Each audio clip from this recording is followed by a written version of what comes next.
I'm Cindy with Meissner Sewing, and I am just going to talk to you a little bit about my quilting experience since March is National Quilt Month, and we are having some great sales here and everything, but let me get on with me. I started sewing. My mom taught me when I was 8, did the usual doll quilts, clothing for the kids. Kids finally said, no more, please, Mom. So I needed another venue to go to. So I saw a show that had a quilt, and I thought I could do that. And so I did. I dove into a king size. It worked, but I needed some help. So I took some classes, and we also offer classes here, just letting you know. It just went from there. So fast forward about 30 years of quilting and doing everything. I have created too many. I don't even know how many I've created in the past, but I love every single quilt that I do. I give it to family, friends, donation, whatever you want to do. I've watched the machines grow and conform to everything that any sewer would want to do. And that's kind of about it.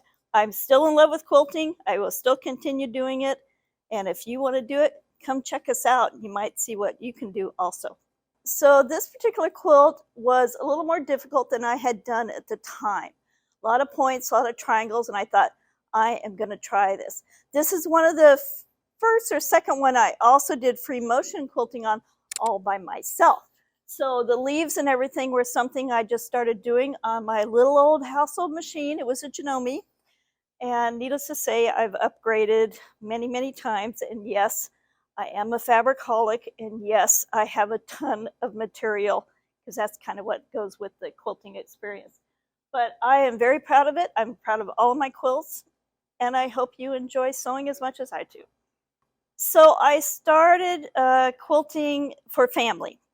I started giving it to everybody, and every person I could ever think of had a quilt. I give it Christmas, weddings, birthdays, whatever. Then I discovered Sutter Breast Cancer had an auction. So I made 3 or 4 a year to give to them, and they would do it to get some money for their breast cancer research. And then I started donating to the veterans, children's homes, things like that, in between the ones that I would give to family. But that's primarily what I've done with my quilts. I have king size, small, whatever, and that's kind of what I've done.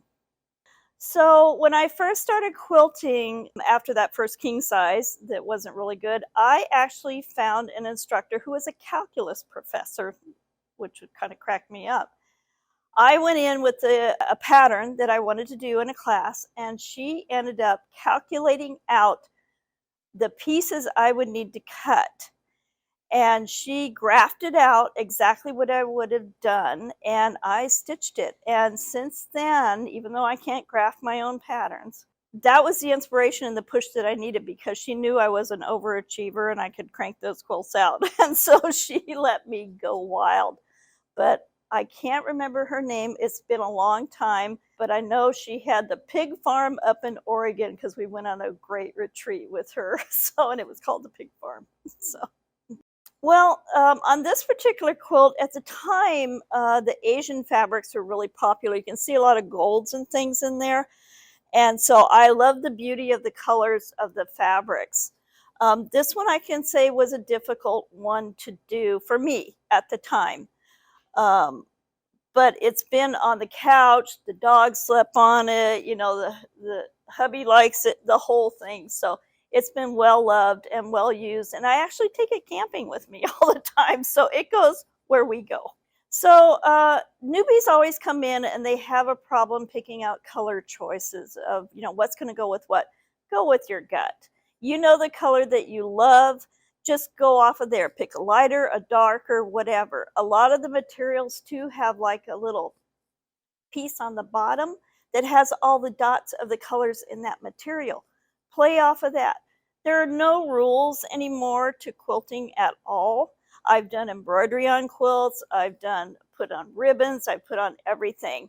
There are no rules. You're creating your own pattern, and don't be expected to be perfect, because it will not be perfect on your first one, but don't give up, because it's very, very relaxing and very enjoyable. Yep, it's an addiction. It's an addiction. is a dish. Yeah. So my current endeavor is a shirt quilt. And I say not t-shirt quilt because my guy works for a beer rep and he's collected shirts with logos of every kind of beer for years. And it was either hang them in the closet and keep them there forever, donate them, which we didn't want to do. So he said, can you make me a quilt? So I did. It was a labor of love, let me tell you. So right now here at Meissner's, I am quilting it on our Bernina Q24 with the Pro Stitching frame, and I'm utilizing that Q-Matic software with that because that is just a blast to use. So I'm having a ton of fun. It's a very large quilt, and he already loves the way it looks.